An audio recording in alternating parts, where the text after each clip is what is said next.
Ayan oh, ang init guys. At ito yung lugar namin, no? Ito yung lugar ng aming team, no? Team Malaya. So ito yung mga batang maglalaro.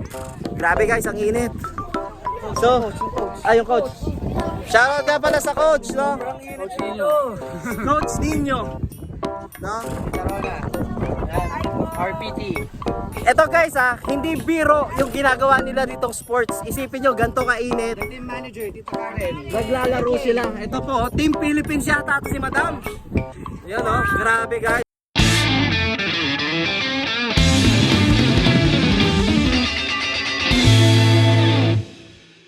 So yun nga nandito kami sa Ayala Alabang, which is manonood kami ng game ng aking pamangkin. You know? So panoorin natin guys kung paano mag-football yung aking pamangkin. Papakilala ko sa inyo mamaya. Yay!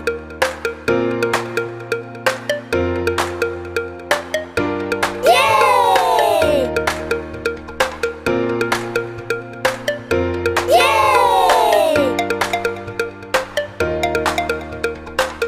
Yay!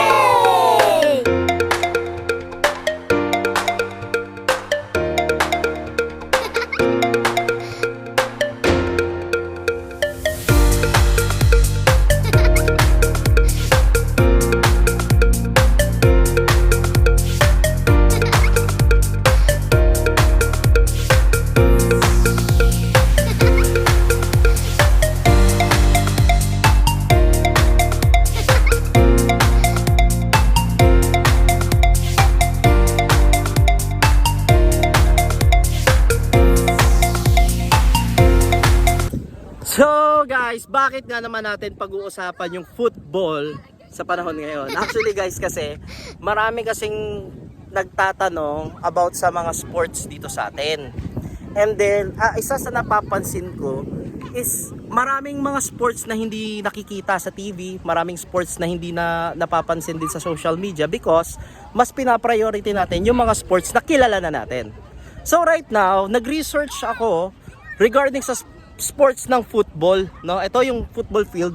Nag-research ako because I'm really what you call this? Parang gusto kong makita kung ano yung meron tayo sa football way back that time. Well, based on my research, no, meron palang Filipino Spanish na nakilala sa football way back 1900s. So based on my research, isa sa pinakasikat na player din way back that time na may dugong Pinoy. So imagine guys ang football pala 1900s is mas kilala ng Filipino football player na ngayon siguro marami sa atin hindi nakakakilala, marami sa atin yung hindi nakakaalam sa history niya. Well, paki-research na lang din si Paulino Alcantara. He is a Spanish Filipino na naglaro ng football. No, nakapaglaro siya sa Barcelona. Nirepresent niya rin yung Pilipinas. Guys, grabe. Ang dami natin pwedeng matutunan pala sa panonood lang ng mga sports, no. Marami rin palang nag-boom. So right now, guys, itatry ko lakarin no yung field ng football dito sa Ayala Alabang. So grabe ang laki tingnan mo, ito simula rito sa side na yan. Sa side na yan, simula diyan hanggang doon sa dulo. Ayan, lalakarin ko. Sobrang laki pala ng field na to kasi imagine mo, mayat-maya yung takbo ng mga players dito. Ayan, lawak di ba? Lawak. Ito yung standard 11 aside na court nila, parang ito yung pinaka-court nila. Lawak. Sobra lawak. Tapos ang init pa. So dito maglalaro mamaya yung pamangkin ko. Dito siya maglalaro. So grabe no? Ang layo Kalahati pa lang yon yung nalalakad ko from there. Kalahati pa lang. So ito yung pinaka base ng kalaban kung saan sila mag-goal. So yun yung goal Yay! Laki. Grabe nasa hangin. So ganto talaga pag magpo-football ka. Ang laki ng field. parang doble ng basketball court. Ganon, parang doble Pakiramdam ko nga parang 4 na basketball court yung tinatakbo nila. So, imaginein mo, ganon kalayo Ganon kalayo yung goal ng kalaban. Tapos ito yung goal dito sa kabila. So, laki. Tansya ko 4 na basketball court na yung square, naka-square. Ganon kalaki yung field na to. Sobrang laki. 11 aside, ito yung standard field ng mga nag-football. So guys, pag-aaralan natin ngayon kung ano pa yung mga meron dito sa football. Lawak. Sobrang lawak. Grabe. Shoutout nga pala kay Alvin Garcia, Don Uy, John Louis Villena, Alvin Artingzon, Marvin De La Cruz, and A.G. Dueñas. So imagine how the kids doing the football. Sobrang hirap. Kasi sa init ng panahon, sa laki ng field, kakailanganin mo ng matibay na resistensya at napakahaba naka-cardio dito, sa totoo lang. Kailangan malakas ang resistensya mo. Kasi mo, laki ng field na tatakbuhin mo. Hindi biro. Tapos sila mga bata pa ginagawa nila yung sports na to. So napakahirap guys. So, sobrang nakakalito yung rulings and calls dito sa football kasi actually wala talaga akong alam sa football rules, pero so far nakikita ko yung mga offset or what. Ang hirap offside or whatsoever. Siguro magandang gawin sa natin na to is magtatanong ako sa mga football player and then sa mga referee din. Mamaya tanong tayo kung ano yung mga basic and rules dito sa football. No?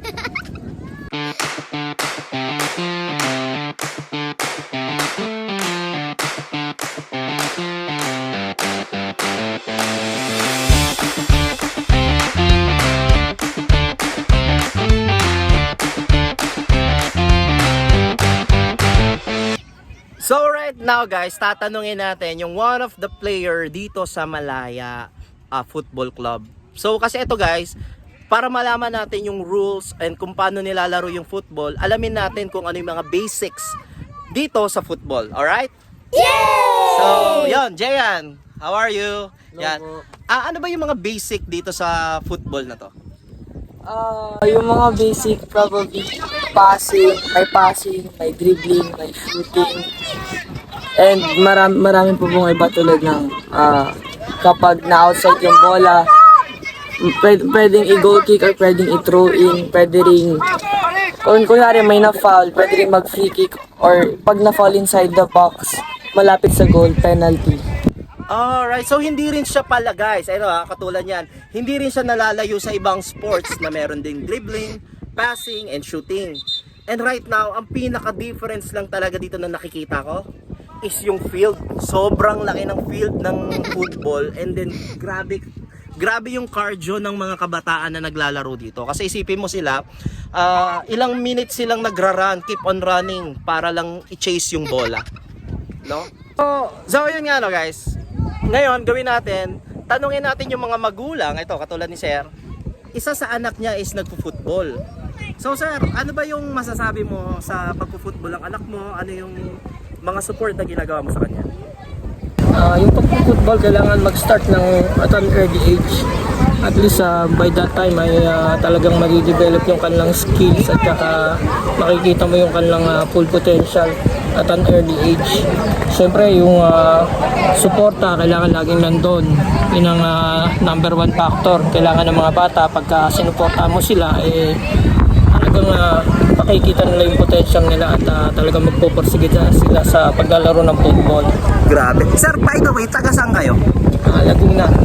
Grabe, sa Laguna, from Laguna, pumupunta pa kayo ng Alabang para maglaro. Yes po. Ang training sa Laguna rin. No, sa Makati kami nagta-training ng team.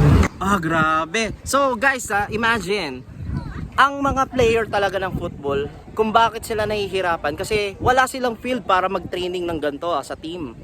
So ang ginagawa ni Sir, from Laguna, pumupunta pa siya ng Makati para lang makapag-training. Tapos maglalaro sila ng tournament dito sa Ayala, Alabang.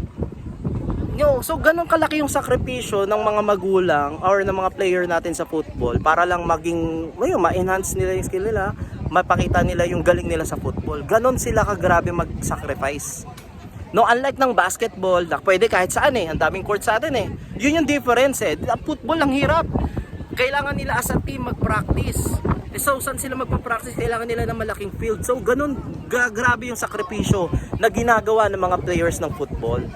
No, guys, suportahan natin yung football ng Pilipinas. Guys, suportahan natin. Yay! Sana yung mga tao na mahilig manood ng sports, pansinin nyo rin yung football. Grabe guys, ang saya rin manood. Ang sarap din makita yung mga players natin kung paano naglalaro at kung paano nila ginagawa yung football. Napakahirap. Sobrang hirap. Ako, nanonood lang, napapagod What more pa sila naglalaro doon? Ayun grabe mga takbo, hindi pa nakita. At dilim. Pero mamaya bibideo natin lahat. No? So right now, nanonood tayo sa mas higher batch ng football. So ito yung standard field ng football kids na to. And then, tinanong ko yung mga position dito Parang sa basketball din, meron din silang parang center. So dito, ang mga position nila is yung goalkeeper, yung winger, defender, and yung mid. Tapos meron din silang striker. So halos lahat naman ng player dito is talagang may kanya-kanya silang rules din. Hindi pagpasok dito sa field bara-bara sila. So yun nga tinanong ko rin kasi guys kung bakit yung goalkeeper iba yung uniform sa mga nasa field. So sinabi naman nila sa akin kasi yung goalkeeper daw kasi pwede niyang hawakan yung bola. Siya lang yung player na pwedeng gawin yung hawakan yung bola at i-throw yung bola sa kasama niya. So ibig sabihin para ma-identify din ng mga officials na siya lang yung authorized na humawak ng bola. Yung ibang mga nasa field talagang paa lang yung gagamitin nila. Saka yung ulo kasi ginagamit nila yung ulo pang bang ng bola. Ang galing. Sobrang galing, nakaka-amaze. Kasi first time ko talaga manood ng football and I want to learn more about it. So yun, sana matutunan pa natin to lahat, no? Alam nyo, grabe yung laro pala na to, no? Ang hirap maka-score, sobra. Kasi isipin mo ang dami nilang nasa field, nag-aagawan sila sa bola. Tapos ang tagal ng transition kung paano makakapunta ron sa kabilang goal yung bola, paano makapunta. Ang hirap pala makascore dito at malabo talaga, palang makatambakan ka rito ng mga siguro 20 points, malabo. Feeling ko napakahirap sobra. So yun nga natapos na yung game. So far, masaya sila. Masaya kasi nanalo talaga. Yung kalaban. Nanalo yung kalaban. Pero okay lang kasi okay naman yung laro ng mga bata kasi syempre bata pa. At so far next week daw maglalaro ulit. So sana makasama ulit tayo So yun nga. Maraming salamat sa mga nanood. Bye-bye.